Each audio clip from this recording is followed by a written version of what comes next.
बिस्मिल्लाहिर्रहमानिर्रहीम। आज हम डिस्कस कर रहे हैं कम्प्लेक्स एनालिसिस 2, उसका लेक्चर 25 है। मेरे चैनल का नाम आसिफ महमूद AP मैथमेटिक्स है। यहाँ पर FSc, BS, MSc मैथमेटिक्स को डिस्कस किया जाता है। आप मेरे चैनल को सब्सक्राइब करें, लाइक करें और वीडियोस को आगे शेयर करें।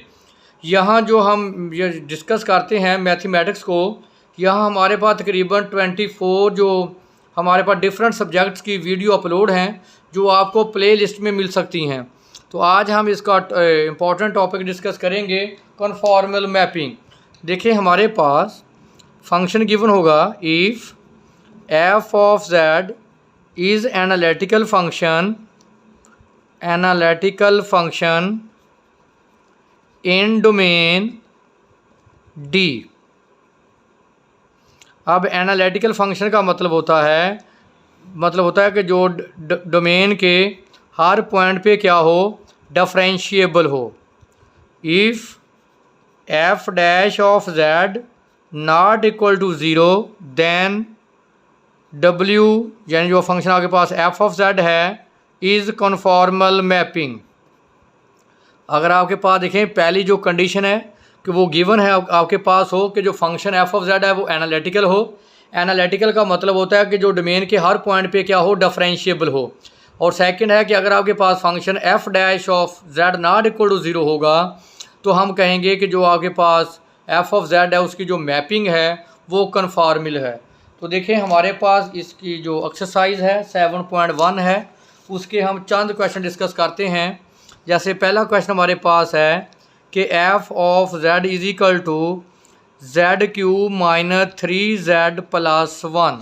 तो देखिए हम चेक करते हैं कि जो उसकी मैपिंग है वो कन्फॉर्मल है या नहीं। उससे पहले जो उसकी पहली कंडीशन है कि फंक्शन क्या हो, एनालिटिकल हो। पहले हम चेक करेंगे कि जो आपके पास गिवन फंक्शन है वो एनालिटिकल हो इन डोमेन D। तो एनालिटिकल का मतलब है कि जो डिफरेंशिएबल हो एट डोमेन D। तो देखें अब आपके पास जो फंक्शन है f of z is equal to z³ minus 3z plus 1। ये देखें ये हमारे पास इंटायर फंक्शन है। इंटायर फंक्शन का मतलब है कि जो डोमेन के हर पॉइंट पे डिफरेंशिएबल हो। जो फंक्शन इंटायर फंक्शन होगा वो एनालिटिकल भी होता है। अंडरस्टूड होता है कि वो फंक्शन क्या होता है, एनालिटिकल इन डोमेन D। क्योंकि एंटायर फंक्शन वो होता है जिसमें डिनोमिनेटर एग्जिस्ट ना करे। क्योंकि अगर आपके पास फंक्शन ने एनालिटिकल नहीं होना तो जो आपके पास डिनोमिनेटर है यानी फंक्शन जो वो इन्फिनिटी को अप्रोच करे, तो फंक्शन इन्फिनिटी उसी वक्त अप्रोच करता है जब डिनोमिनेटर क्या हो, 0 हो। अगर आपके पास डिनोमिनेटर एग्जिस्ट नहीं करता तो वो फंक्शन हमेशा क्या होगा, इंटायर फंक्शन होगा और वो एनालिटिकल होगा। तो इसका मतलब है जो फंक्शन मेरे पास गिवन है वो एनालिटिकल है। अब आप इसका डेरिवेटिव लें, f dash of z। Second condition 3z² minus 3 for where f dash of z is equal to 0। ये हम इसके निकालेंगे जिस पॉइंट पे ये कन्फॉर्मल नहीं होगा। तो ये 3z² minus 3 is equal to 0, 3z² is equal to 3, z² is equal to 1, z is equal to plus minus 1। देखें हमारे पास ये दो ऐसे पॉइंट हैं जिस पे आपके पास नॉट कन्फॉर्मल मैपिंग। ये दो पॉइंट हैं जिस पे आपके पास जो मैपिंग हो वो कन्फॉर्मल नहीं होगी। इसके अलावा इसका मतलब f of z is conformal mapping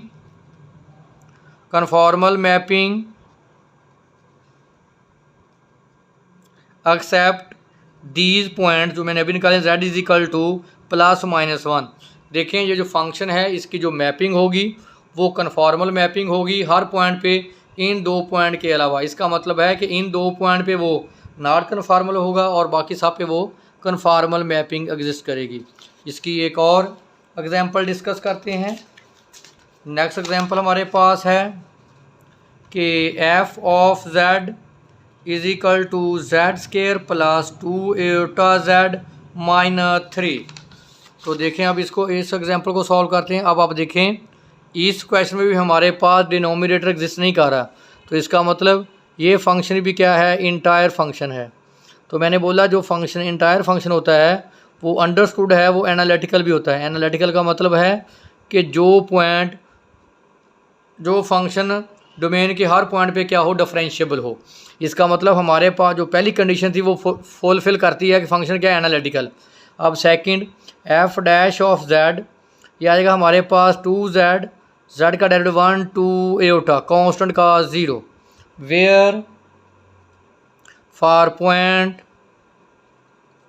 F dash of z is equal to 0, इसको 0 के बराबर पुट करें।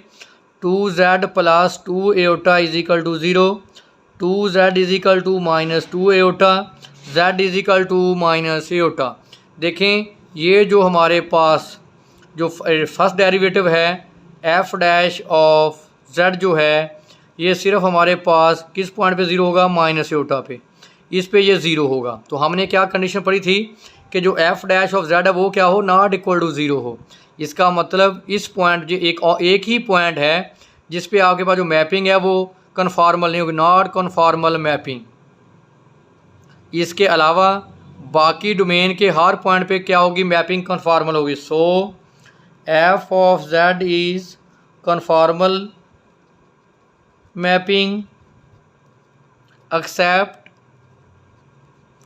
जो हमारे पास पॉइंट है z is equal to minus eta. देखिए हमारे पास जो मैपिंग है वो कन्फॉर्म मिलेगा तमाम डोमेन के तमाम पॉइंट पे, सिर्फ एक पॉइंट माइनस एटा के अलावा। नेक्स्ट हम एग्जांपल डिस्कस करेंगे। नेक्स्ट एग्जांपल है कि F of z is equal to z minus E की power minus z plus 1 minus eta. तो देखें अगर आप इस एग्जांपल को या इस क्वेश्चन को देखें तो इसमें भी आपके पास डिनोमिनेटर एग्जिस्ट नहीं कर रहा। तो इसका मतलब ये फंक्शन भी क्या है, इंटायर फंक्शन है। हर इंटायर फंक्शन जो होता है वो एनालिटिकल फंक्शन भी होता है। तो देखिए हमारी पहली कंडीशन थी कि जो एफ ऑफ जेड है वो क्या हो, एनालिटिकल हो। अब सेकंड कंडीशन को चेक करेंगे, लेन derivative F dash of Z, Z का डेरिवेटिव 1, इसका डेरिवेटिव आएगा ई की पावर माइनस एटा और माइनस जेड का डेरिवेटिव माइनस 1। तो इसका 1 का 0 एटा का भी 0, तो 1 प्लस ई की power minus z, where point f dash of z is equal to 0। तो पुट करें इसको 0 के बराबर, 1 प्लस ई की power minus z is equal to 0, e की power minus z is equal to minus 1। तो आपने पढ़ा हुआ है इसको अपने कम्प्लेक्स एनालिसिस में।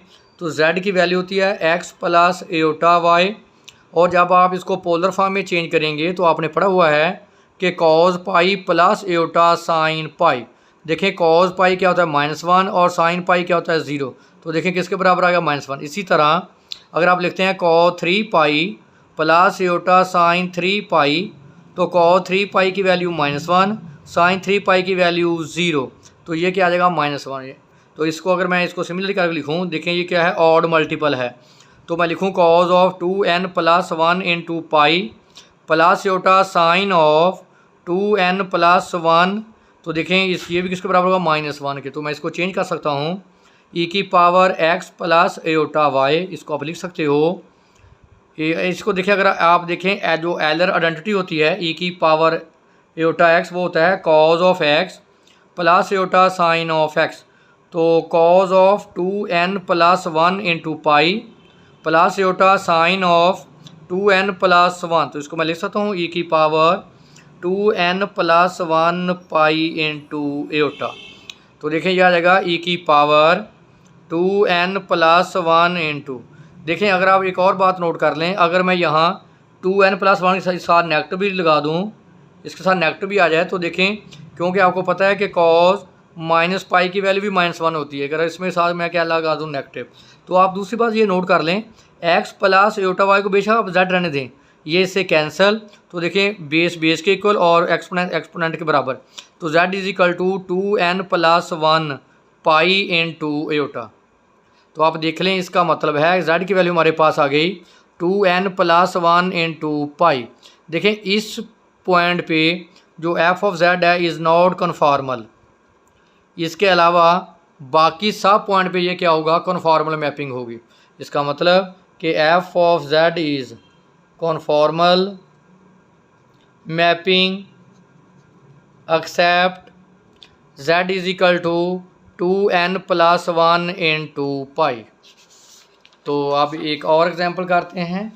नेक्स्ट एग्जांपल हमारे पास है, या क्वेश्चन बोल दें इसको, वो हमारे पास है f ऑफ z e की पावर z² -2। तो अब आप देख लें इस फंक्शन में भी आपके पास डिनोमिनेटर एग्जिस्ट नहीं कर रहा, तो इसका मतलब ये फंक्शन भी हमारे पास क्या है, इंटायर फंक्शन है। तो मैं अभी आपको बोल चुका हूँ जो इंटायर फंक्शन होता है वो एनालिटिकल भी होता है। इसका मतलब हमारे पास जो f ऑफ z है वो क्या है, एनालिटिकल फंक्शन। और बात नोट कर लें, एनालिटिकल का मतलब होता है जो डोमेन के हर पॉइंट पे क्या हो, डिफरेंशिएबल हो। तो अब इसकी फर्स्ट कंडीशन से सेटिस्फाइड करता है। अब सेकंड f' ऑफ z, तो प्रोडक्ट रूल पर z का डेरिवेटिव 1 e की power z² -2 as it plus, अब z फंक्शन एज, अब लें e की पावर z² -2 एज इट, अब पावर का डेरिवेटिव 2z - 0। तो ये आएगा e की power z² -2 plus 2z² e की पावर z² -2, e की पावर z² -2 कॉमन ले लें, 1 प्लस 2z²। तो आप चेक करें conformal mapping where point f' of z is equal to 0, e की power z² -2 1 plus 2z² is equal to 0। तो आपने पढ़ा हुआ है कि एक्सपोनेंशियल फंक्शन कभी भी 0 के इक्वल होता है। इसका मतलब ये 0 नहीं है तो फिर ये वैल्यू 0 है। 1 plus 2z² is equal to 0, 2z² is equal to -1, z² is equal to -1/2। तो z की वैल्यू आ जाएगी +(1/2 एटा। इसका मतलब है कि इस पॉइंट पे हमारे पास जो फंक्शन है not conformal. So f of z is conformal mapping except z is equal to +(1/2 eta. देखें इस पॉइंट के अलावा बाकी जो फंक्शन है वो डोमेन के तमाम पॉइंट पे क्या होगा, एनालिटिकल होगा। देखें ये इंपॉर्टेंट लेक्चर था, अगर इसमें कोई इशू हो तो आप मेरे साथ डिस्कस कर सकते हैं। देख लें इसकी और एग्जांपल्स भी हैं, आप चेक कर सकते हैं। जैसे देखें ये और क्वेश्चन सॉल्व किए हुए हैं, सेम है, आप इनको खुद सॉल्व करें।